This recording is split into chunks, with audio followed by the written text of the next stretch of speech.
Okay, everyone. So we are going to slowly start our next session. So I encourage everyone to take your seats.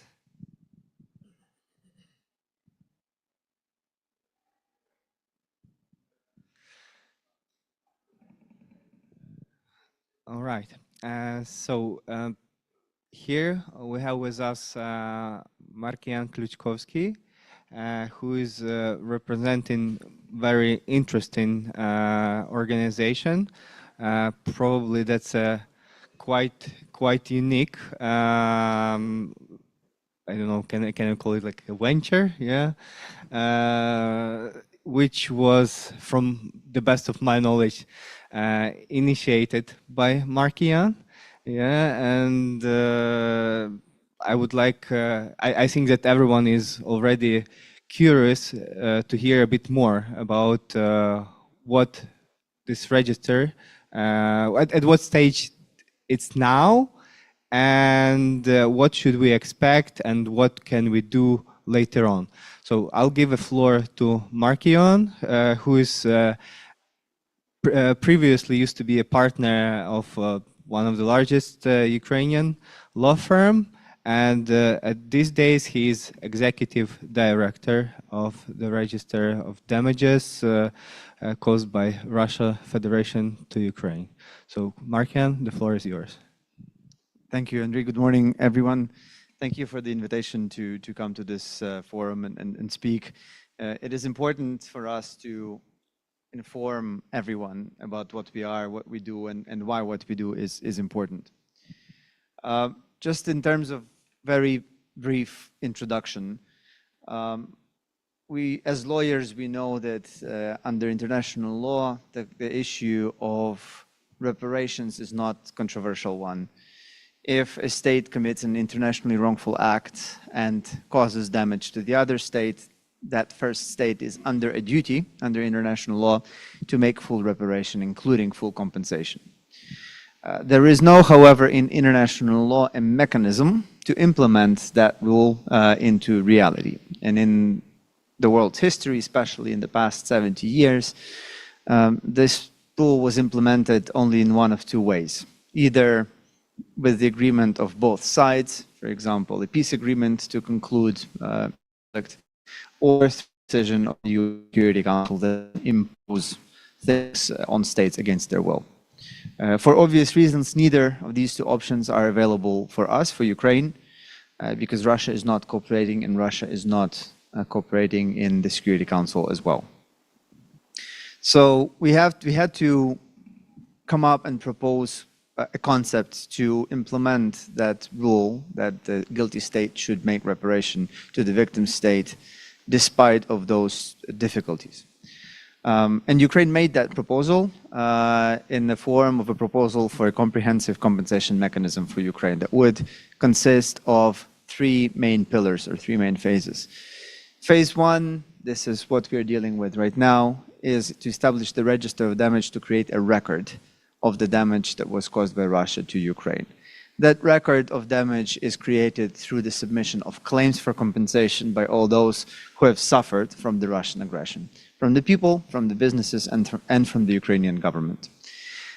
We create that record. This is what our mandate is, to not review these claims on substance, to not evaluate them in monetary value, but just to make sure that they are eligible, that they are claims for damage caused by Russian war against Ukraine and not for something else.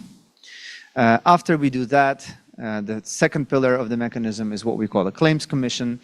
It is a body that will adjudicate these claims, review them on substance, evaluate the damage that is caused, and issue an award for compensation of damage that will be a representation of how much exactly Russia owes to each individual, each company, and each government that was harmed by its war, and cumulatively how much Russia owes as reparations to Ukraine for its aggression. And then the third pillar of this mechanism is the compensation fund, to work on the issue of where does the money come from to pay the claimants who will have received the compensation awards. In a normal environment, in a normal world, Russia would comply with these awards voluntarily. We're not talking about Russia as someone who is willing to comply with international law, so we do not make that assumption. And of course, then we have this elephant in the room in the form of $300 billion of Russian assets, sovereign assets, that are frozen in other countries that potentially could be confiscated or repurposed and directed towards payment of reparations.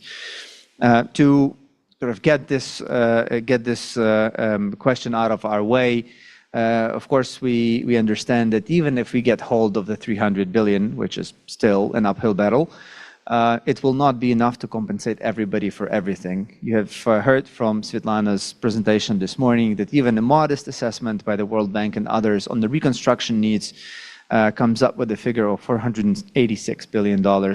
So 300 is barely a half, just over a half.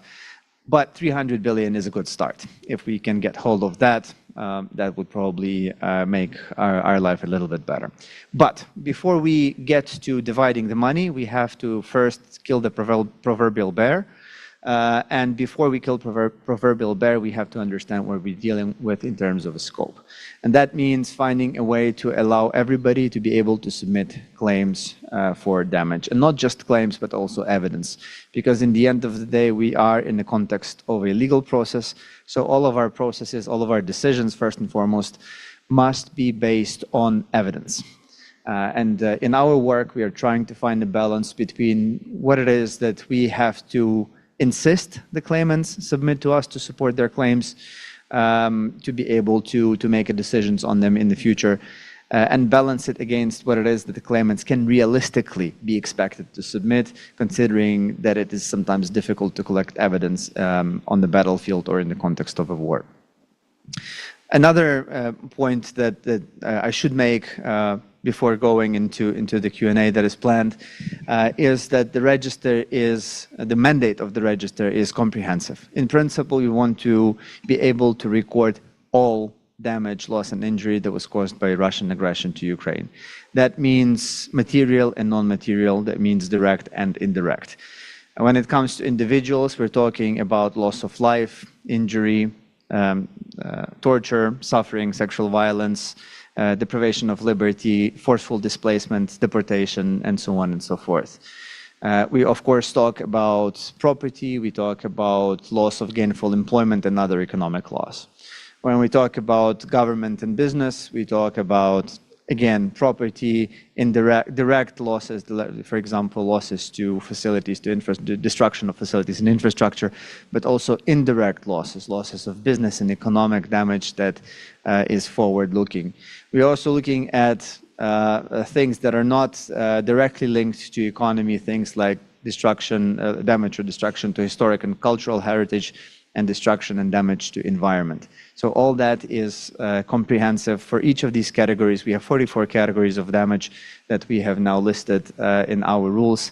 There will be rules, there will be requirements for evidence, and about 6 weeks ago, we started receiving claims in the first category, that is damage and destruction of residential real estate, destruction of housing in simple terms. So we are now receiving claims from individuals who have lost their houses or apartments.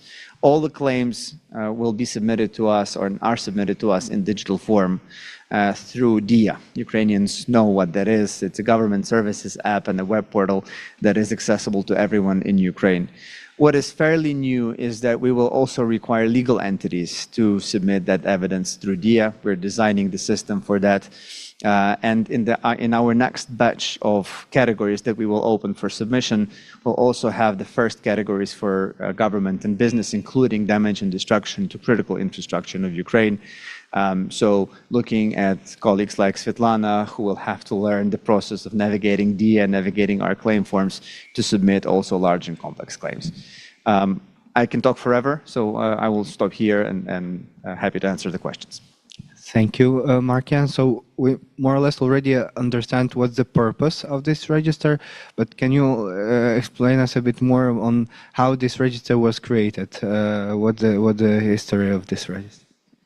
Well, the history, to the extent that it makes any sense to dwell on history, was that we started with a group of people with Ukrainian government. We started talking outside of Ukraine with states and organizations about this concept of compensation mechanism that I had mentioned.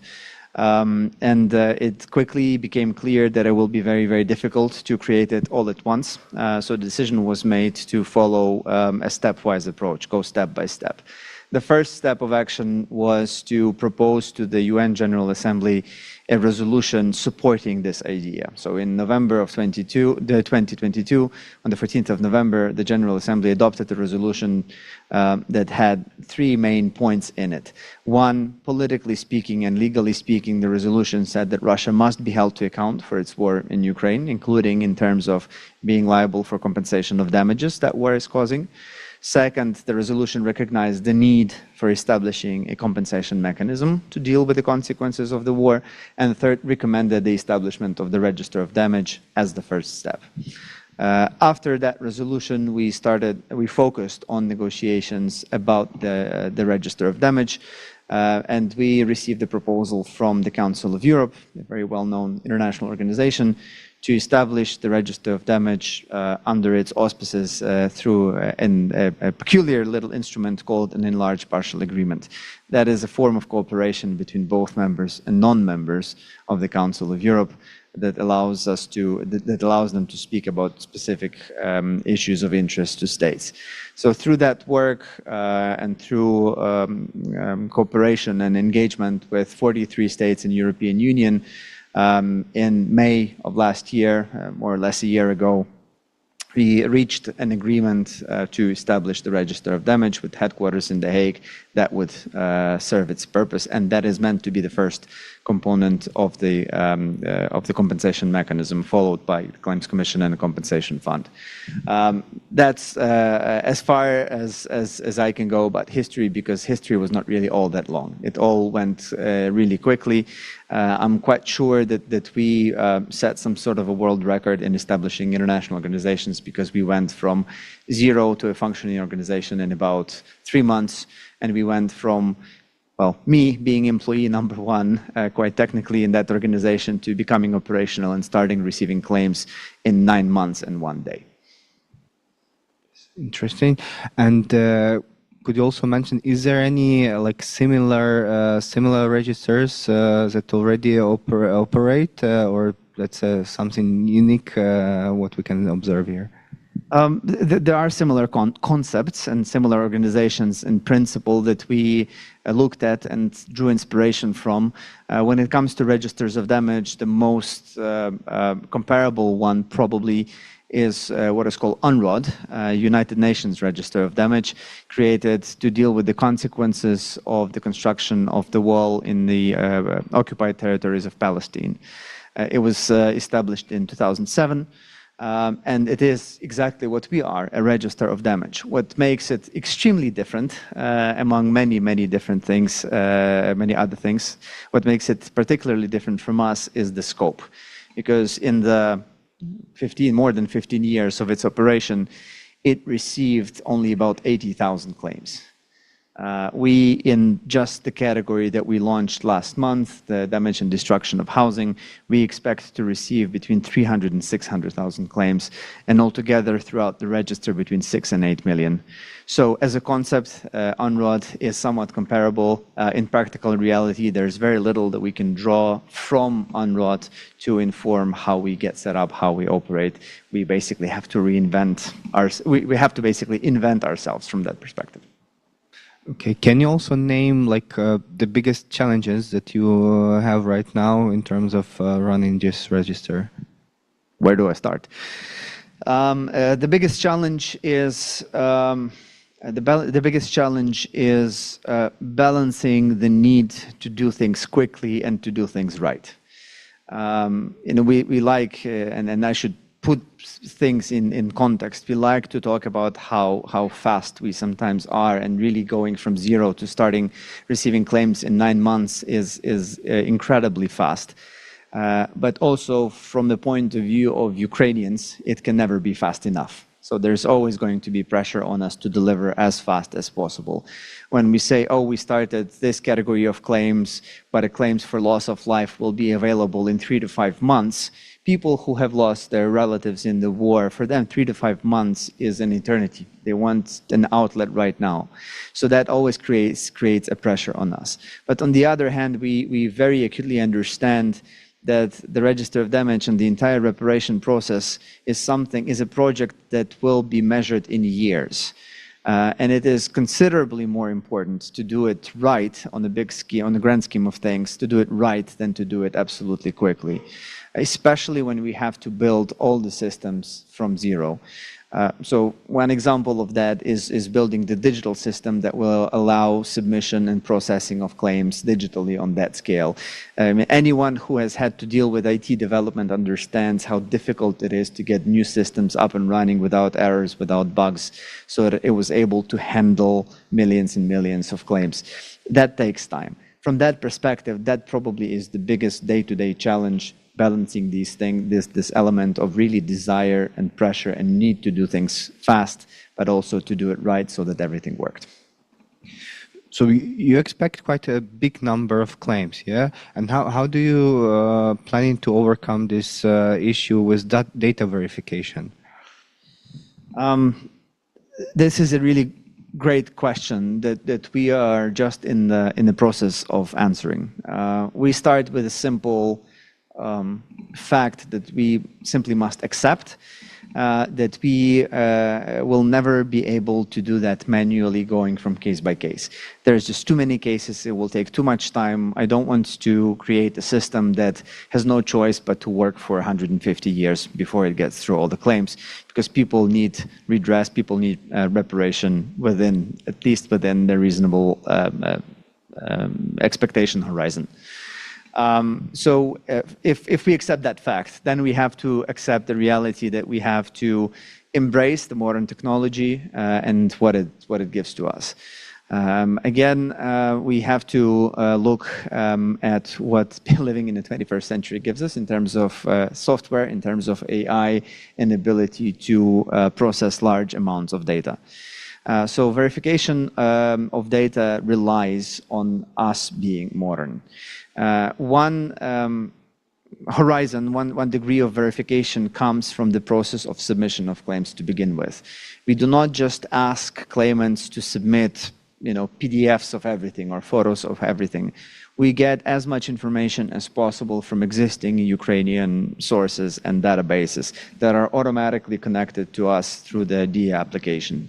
For example, in the first category that we launched, damage and destruction of residential real estate, we rely on the Register of Damaged and Destroyed Property that Ukraine has established as part of its e-recovery program, when Ukrainian government offers aid and support for people to rebuild their houses that had been destroyed in the war. There are about 70,000 relatively completed cases, and by completed I mean cases that have been verified by local Ukrainian authorities that yes, there is this house, it was damaged, this is the degree of damage, this is how much it costs to recover. All that information is stored in the Register of Damaged and Destroyed Property. We connect to that register, so once a claimant files an application to us, we draw on that information automatically with the claimant's permission, of course. So we already have at least semi-verified bits of information about what had happened to the claimant. Then in that sense, an interesting fact that I like to share, there are in the claim form for that category of claims, there's approximately 200 data fields that are submitted to us. About 3/4 of them, just under 150, are drawn from various databases in Ukraine automatically, so claimants do not have to fill them or submit any evidence. They can, if they want to, submit anything else, but they don't have to. The other layer of verification of evidence is on the processing side. For us to be able to analyze the claims, cross-check the claims, cross-reference them with other similar claims, cross-reference them with databases of events. So if we know, for example, from some source that there was a shelling, there was a missile strike in that area on that day, we can cross-reference that with the claims that we will have received and that way we can verify what had happened. Of course, AI will help us in making those cross-references easier, faster, and better. But it also comes with the challenge of applying artificial intelligence in a responsible and reliable way, and always having a pair of human eyes watch what AI does.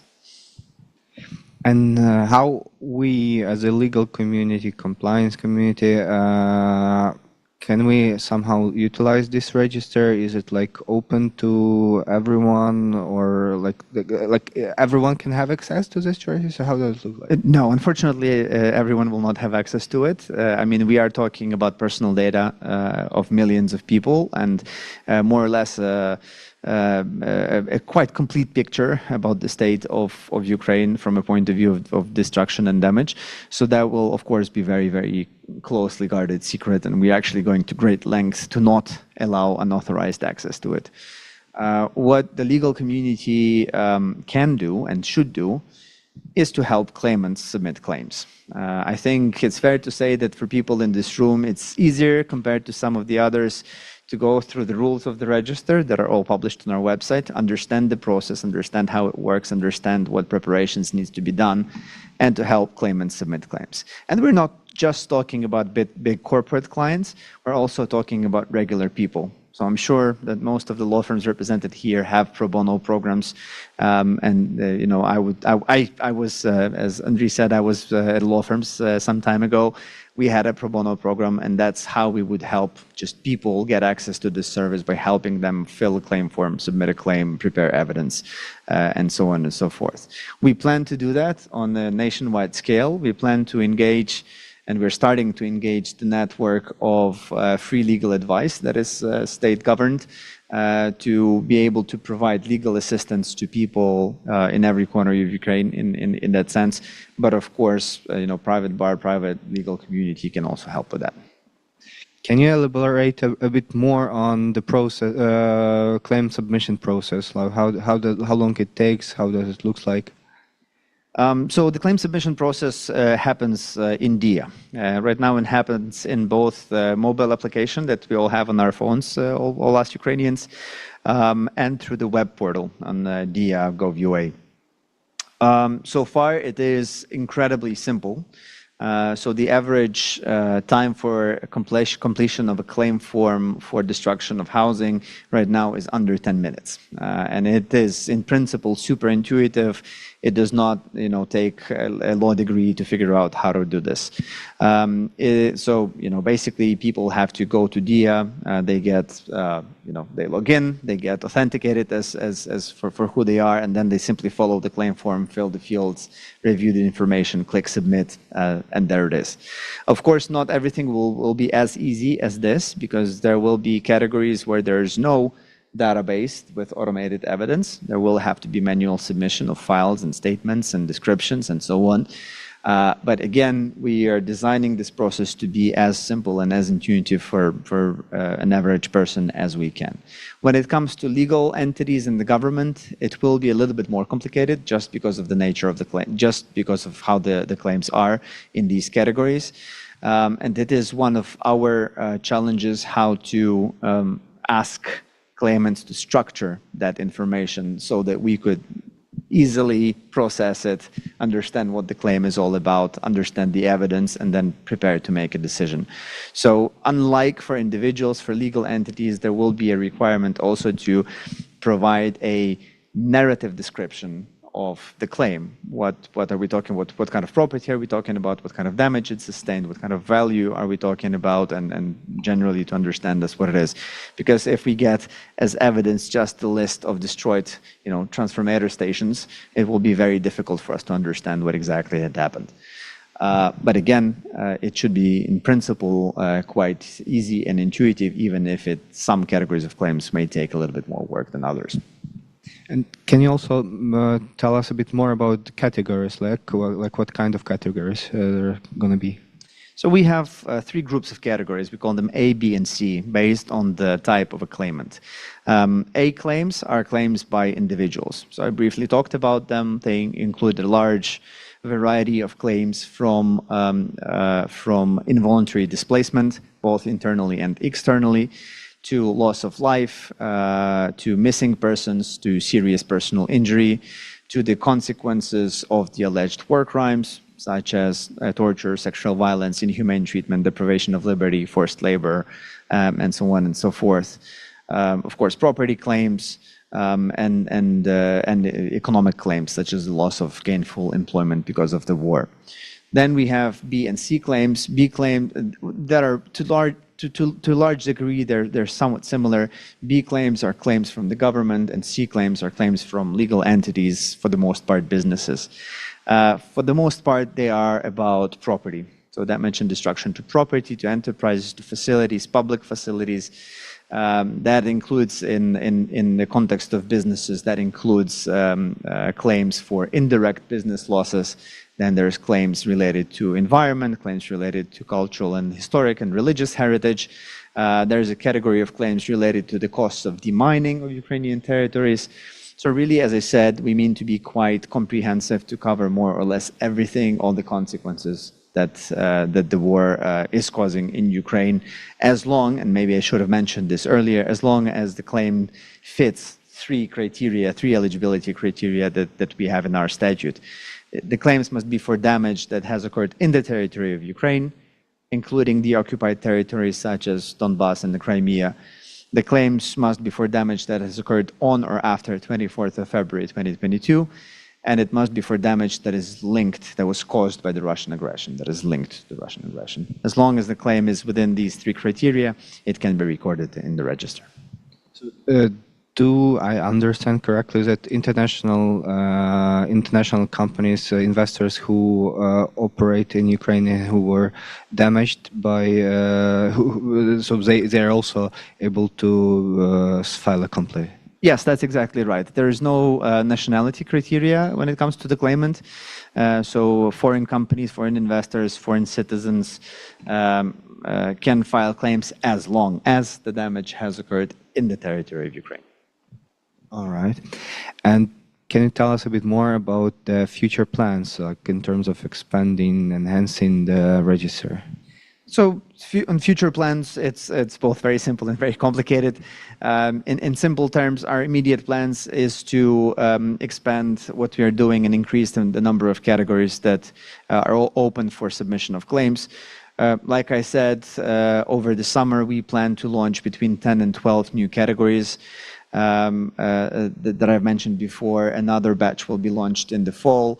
Our aim is to open everything for submission in the 12 months since we started operations in April, so that everybody could submit a claim. Of course, our emphasis is on claims from individuals, from those who suffer the most, and claims that have relevance for that, for example, critical infrastructure. But we, of course, are not forgetting about other government claims, about business claims. So from that point on, it will be going quite in parallel. The biggest constraint there, to be quite honest with you, is the difficulty in designing and expanding the technical systems that are required for handling of these amounts of data. In parallel to that, I should say that also in our plans is the outreach program. So we will be increasing and intensifying our communications both in Ukraine and outside of Ukraine to reach claimants, to inform them about the register, about what we are, what we do, and why it is important to submit claims to the register. And then, of course, the other parallel thing that we are doing, we are quite in the early stages of that work, but that work has already started, is the work to establish a claims commission, the next phase in the reparations process that would allow these claims to not only be recorded as claims, but also to be adjudicated and to result in compensation awards.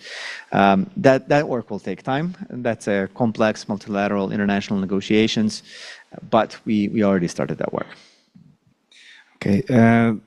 I have a much longer list of questions still, and I guess that people in audience as well, but unfortunately we are running out of the time, and at this point, anyway, Markіян is still here, so if you have any other questions, I guess that he's going to be happy to answer them. And at that point of time, I would like to hand over and to start our next panel and to give a floor to Irina Pariashvili to start our next panel discussion. Without no break, so please come here. All the panelists, please come here.